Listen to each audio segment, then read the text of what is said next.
Today, we're diving into something really different. We're looking at the story of a villain, but told entirely from his point of view. This is the Sovereign of Stagnation. And what's fascinating is that he's telling his story not as some great conqueror, but as someone who's already defeated himself. Wow.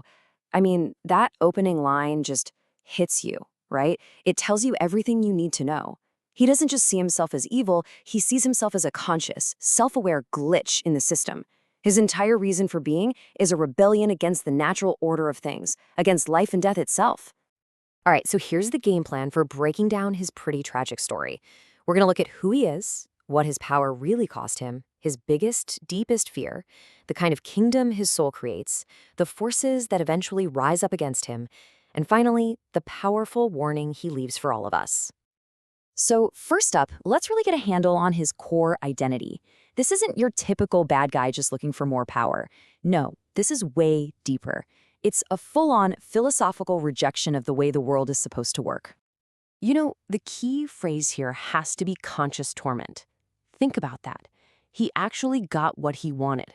He managed to stop time. But it wasn't a win. It was the beginning of this endless, self-inflicted pain, completely cut off from the rhythm of life. And this is the result. He literally created a vacuum, a place with no change, no seasons, no growth. He proved, yeah, immortality is possible, but the price you pay is your very soul, everything that actually makes you you. So how in the world did he pull this off? Well, the mechanics of his curse weren't just about waving a wand. It was a cold, calculated, and frankly chilling trade-off. He calls it a ritual of soul extraction, which just sounds horrifyingly clinical, doesn't it? He literally cut his own soul, his own life force, out of his body and then hid it. The result? Something he calls ontological immunity. Basically, he made himself conceptually unkillable by any normal weapon or hero. And here's the brutal cost-benefit analysis of that choice. Sure, he got eternal life and power over the dark arts, but he lost everything else, all vibrancy, any chance at a real human connection, and any kind of peace. His all existence is now just one long state of perpetual anxiety. And this is what that life looks like. He's not really a ruler. He's a parasite. He's forced to just steal life from other people to try and fill that massive void he created inside himself. It's a completely desperate and lonely way to exist. Now, this brings us to a huge irony.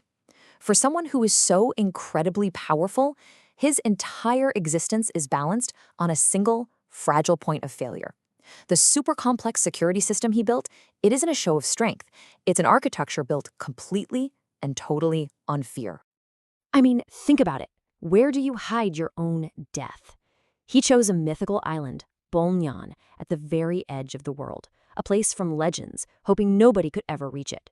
But of course, that's just the first lock on the door. The layers of protection are like one of those Russian nesting dolls. You've got an iron chest, and inside that, there's a hare. Inside the hare, a duck. And inside the duck, an egg.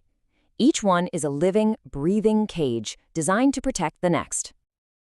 And here it is, the final, fatal weakness. After all those layers, all that planning, his entire being, his soul, is tied to a tiny, fragile needle that's inside that egg. All that cosmic power resting on something that you could just snap between your fingers. So, what kind of world does a being like this end up creating? Well, it's pretty much exactly what you'd expect. His kingdom is a perfect, desolate reflection of his own inner emptiness, a wasteland born from a hollow soul. The details are just bone-chilling. The wind doesn't blow, the birds have forgotten how to sing. It's a land in total biological arrest. It's not just dead land, it's a land that's been forced to stop living, perfectly mirroring his own choice to reject the natural cycles of life. And in this dead world, what does he do? He captures vibrant, living people like the warrior queen Maria Mervna. And his motive isn't love or even companionship. It's this desperate need to just be near the life he threw away. They're just prisoners, constant painful reminders of what he's lost. But, you know, a system can't put up with a glitch like the Sovereign forever. Eventually, nature itself starts to move, to correct the error and bring back the balance that he so violently disrupted. This really shows you the cosmic scale of his crime.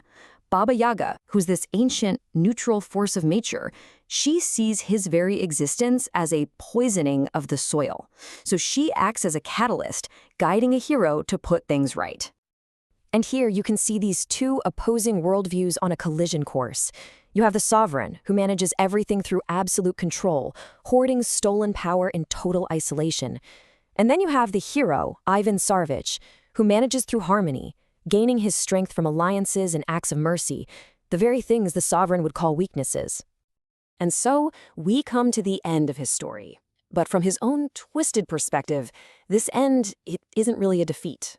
It's a release. It's a kind of mercy that he could never, ever give himself. This is such a powerful way to look at the climax of the story. When the hero finally finds and breaks that needle, it's not murder. It's more like ending the suffering of a ghost, a spirit that's been trapped in a living death for centuries. Can you just imagine that final moment?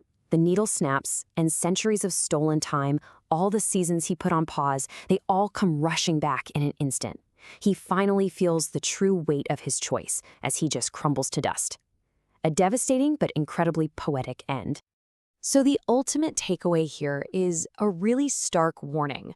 The sovereign thought strength was about control, about building a golden cage to escape from death. But this story argues that true strength is the exact opposite.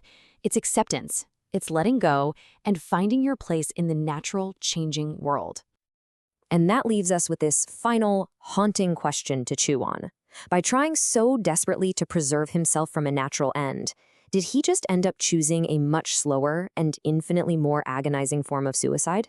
Definitely something to think about.